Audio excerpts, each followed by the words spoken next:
I want to talk karate tonight. There's some very, very exciting news from the Chelmsford Karate Club. 4, not 1, not 2, not 3, but 4 members of the club have been selected to represent the Karate Union of Great Britain England team in the upcoming World Shotokan Karate Do Association Championships.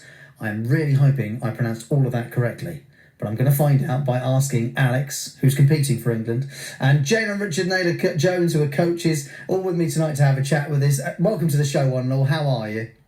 Hello, good, thank you. Thank you very much for being a part of the show, guys. Did I pronounce all of that right? It is the Shotokan Karate Do Association Championship. Is that right? Very good. Very good. I tell you what, it's amazing what stuff sticks with you, isn't it? Because I haven't done karate since I was about this big. You know what's coming next, don't you? I don't know. Are you about to fight me? No, you have to come and train with us. We're literally around the corner from you. Consider that invite accepted. We should absolutely do this. So I can't remember. I was thinking about this earlier on. Producer Adam and I were talking about the fact you were on the show tonight and to celebrate, the 4 members as well. I know, Alex, you're one of them. Thank you very much for being a part tonight. But I was trying to think. I can't remember how old I was when I stopped doing karate, and I can't even remember why I stopped going in the end. But I must have been about 12, maybe 13 when it sort of, I just stopped and whatever it is. And I think maybe I got to, possibly orange. I might have got to about orange belt, perhaps. I can't, again, it's really vague, but for some strange reason, I remember how to say Shotokan Karate Do. So, Jane and Richard, do you mind me asking, which one of you was, did you meet through karate? Which one of you got the other one into it? How did that happen? Well, my mum and dad first set up the club in Chelmsford when we moved south from Liverpool, right, when I was 9, almost 10. My mum and dad had started karate in Liverpool, where we used to live. My mum was literally one of the first women in the country to do karate, and she only did it because she didn't like being left at home by my dad, who went training 3 times a week. So it only seemed natural that my brother Mark and I got involved, because we thought everybody in the world did karate, everybody we knew did karate. So that's how it came about. I've trained since I was almost 10 years old. Richard came here for a year out of university to work for Mckay, and came to the dojo to train. He was recommended to come and train with the club, as so many people are. I'd started to learn karate in London, and the instructor said I must come and train at Chelmsford Karate Club if I come here. So that's what I did, and I stayed. I ended up going back to and finishing off my degree, but I came back to Chelmsford. What was your degree in? Business studies. Okay, I was wondering if it was like an engineering thing, certainly working with Marconi. I recruited the engineers. See, don't get engineers about recruitment, do you? That's amazing. I love the fact that for you, in a sense, Jane, it's a family thing. You inherited it from, your mum, but I guess your grandfather. Well, no, it was my mum and dad. My mum and dad both practiced karate very early on. My dad was one of the founding members of the Karate Union of Great Britain. So it makes it all the more kind of special for our people to get selected.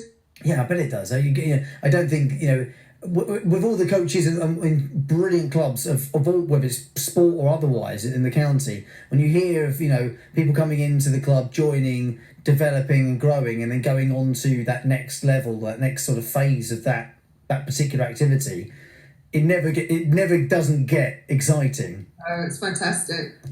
Alex, how is it that you came to even try karate in the first place? How old were you? Well, I think like most people, I started by watching Karate Kid, and was kind of amazed by it and just had to go. So I got my mum to sign me up when I was 5. 5? Yeah. Definitely not challenging Alex. Okay, note to self. Write it down, Rob. Don't challenge Alex. I probably will still anyway because I'm an idiot. Series in the making, actually. Sorry? That sounds like a series in the making for your show. Who can you challenge? Oh, don't encourage it, Jane. Let's cut to the chase. Do not encourage me with my silly ideas like that, because the amount of trouble I've already got myself in the last several years here is it takes a lot of paperwork to get me doing things like this, because I say stuff out loud and someone says, great, now I've got this department to get involved, I've got to sign off this thing over here. But I'm up for it, Jane, any day of the week for sure. What is it? Okay, so I think everyone will have experienced a martial art of some form in their life, whether having tried it or, like you said, Alex, having watched things like Karate Kid. You know, we're all at least aware of martial arts. I'm very, very hard pushed, I think, to find anyone who doesn't even know what it is or having seen it. What is the best bit about it, Alex? What is it that makes the process of learning, you know, and continuing to develop the skills of karate that most appeals to you? Well, I think, like most things, just being the best, like, you want to improve at everything you do. Just having that feeling that you've done well once you've reached that goal is something you can't replicate. Is it though that, because obviously from my memory, and it's going back a little bit, you learn lots of I guess sort of routine movements, you know, and katas. Yeah, kata. So it's a set form of moves, like karate techniques that you do, and we also have things like team kata, which is 3 people doing it at the same time in synchronization. It can get quite difficult when you add every little bit into the mix. And are they assessed? You know, are they when you do like a team kata? Is that something that it can get assessment in as well? Yeah, so we do that in competition as well, and it's judged on things like form, technique, synchronization, like I said, and the martial spirit. So like your anger, your fierceness. And the club is the current British national champions. All 3 of them have been selected, actually. Yeah, so they won the Southern Region Championships, I think in June as a team, and then about 4 weeks later went to the British National Championships at Nottingham and took the title there as well. So, and then all 3 have been selected for kata individual and kata team. So they split it at that level into male and female. So Raquel's in a different team, and Alex and Nick are together with another person. I mean, for you, Richard, what is it that makes you want to keep passing it on to the next generation and you know, new people? You know, because you can often find a love of it, and I think we've spoken about so much sport on the show because both Adam and I love our sport through and through, no matter what it is. You can get a lot of enjoyment from, you know, participating in a sport. There's a lot of enjoyment from spectating and watching it being performed at the highest of levels. But there's a very specific kind of part of people sometimes that kind of either gets switched on or maybe doesn't, that ignites that passion for teaching and passing that on to others. What is it? When did that happen for you, Richard? When did you kind of think, I want to make sure the next people get as much enjoyment out of this as I did? Well, I competed for over 20 years myself, and during that period, I worked alongside students, some of them almost half my age, you know, competed, and I actually won a British National Championship, and the combined age of the other 2 was still younger than me. So I was doing an element of coaching and encouraging, even when I was competing myself alongside fellow team members. And, you know, with Jane's mum and dad, 2 very senior karateka, you kind of learn that karate is about giving back a little bit, because it's beyond the sport. There's the self-defense, and there's things that can help you with your mental health and your physical. And so it's great to see that. And I'm getting a little bit old now, so I've seen students that I've trained with, taught, they now bring in their children. They're still training, they're training alongside their children. So you're seeing sort of second generation of people that you've helped. And you've also seen them go on to be, you know, successful in life as much as I've been in karate. So those are the things that, you know, they give you the reward. I've known Alex since he was 5. I've watched him, you know, age 9. He was one of our youngest British national champions. You know, him getting selection for the England squad itself was a great achievement. I think at the time when we had a student, Mia Hillsden, who became world champion. So Alex was looking up to somebody like that, saying, you know, I want to emulate that, and we just encouraged him. So to see, you know, not just 1, but as you say, 4 people get selected, it's going to be a very proud moment for us to watch those people. And also, you know, we've got other students that, you know, in the past have done very well, so they're following in those footsteps, and that's great to kind of sort of have that feeling that we can say, we've helped, we've encouraged, and people have gone on to be successful. And the club's got a legacy, hasn't it? It's got a legacy of doing well.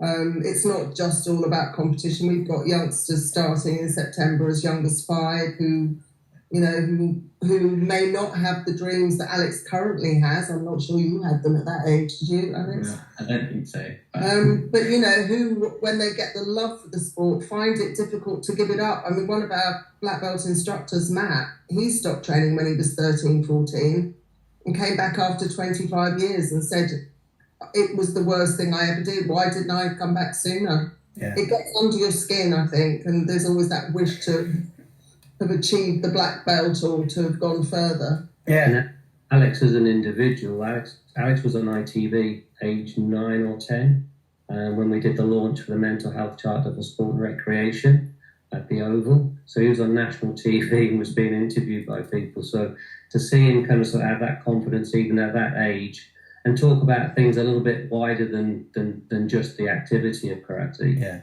And then you've been involved a few times on different things to sort of show that karate can help in other aspects of the life, in school life and and in personal. So those things are satisfying for us as well. So the thing is, you both mentioned this, Jane and Richard, that there's the self-defense side of it, there's the physical health, the mental health benefits that come with it, the discipline as well. But you also both kind of touched as well on the fact that you see people grow. You've watched. I mean, Alex, I'm not trying to talk about you whilst you're in the room with us and chatting, but having watched you grow from being 5 years of age to where you are now, Jane and Richard, that's on you in the best way possible. That you have influenced people in such a positive way, and quite often I think we don't make enough fuss of those teachers and those coaches and those mentors in life that shape who people become. And you both speak so very sort of almost gently and humbly about the impact you've had, and I know you recognise the importance of the club, here in Chelmsford, and of everything that your mum and dad did as well, Jane. But what you have done individually, together, collectively as a club, as you said, Richard, you've seen someone grow, become an adult, become a parent, and then bring their little in as well. You have helped to shape lives and guide people through a shared activity and a shared love of karate as well. So despite the competitive nature of it, and Alex will talk a little bit about that in just a second, but you've actually really helped people form who they have become. And I think that often gets perhaps maybe a little overlooked. So I just wanted to make sure they said that out loud, that what you've done is truly wonderful for so many people. Thank you. Really appreciate that. I mean, definitely, I don't think I'd be here now without them. And that helped me grow and achieve what I want. Yeah, I thank you, Alex. I'm glad you feel that way, because I think it's really important. I spoke about it about a year or more ago. We were talking about coaches and having really great coaches that inspire and that nurture and help you grow and such. And I was lucky on that particular evening that I got to go back to my old university head coach at American football, who'd spent some time and chatted with me on the show about it. And I said, not just the skills I learned in that sport, but the life lessons I learned from those people, for him in particular, but from the rest of the coaches. I learned so much about life and being a grown-up, which I tend to try not to do too much, to be honest with you. I like being childish. But I think respect as well is something that's not really taught much. At school, sometimes it's not even taught at home, but when you come into the dojo, you have to be respectful. There's no other way. You're not going to get on if you're not respectful. You're going to get a kick in the head if you don't. That's the long and short of it, to be honest with you. I don't mind saying that. You're going to cop one in the face, okay? You've unearthed our secret. Believe you me, I remember my lessons and the times when you sit in, you have a little conversation and you just get the instructor come around and just give a little yank on your gi and you're like, I got busted. Okay, I'm focusing. Alex, as far as the competitive side of it, it is a form of self-defense, karate, and we're very lucky to watch it in a huge international scale. Things like taekwondo and judo are recognised on the Olympic level and things like that. How competitive is it for you, in your mind, when you're in the zone, being assessed, on the floor, you're there, what is that experience like for you? Well, obviously, I recognise that everyone else is at an extreme level. They're trying to perfect what they're doing. But I think once I get up there, it's all about me. I just focus on myself, and that's really what I think lots of people need to do sometimes. Instead of thinking about, oh, am I better? Just focusing on how I can get better. Yeah. Exactly. Just go like, how can I be better than I was yesterday? Like today, I'm going to be better than me yesterday.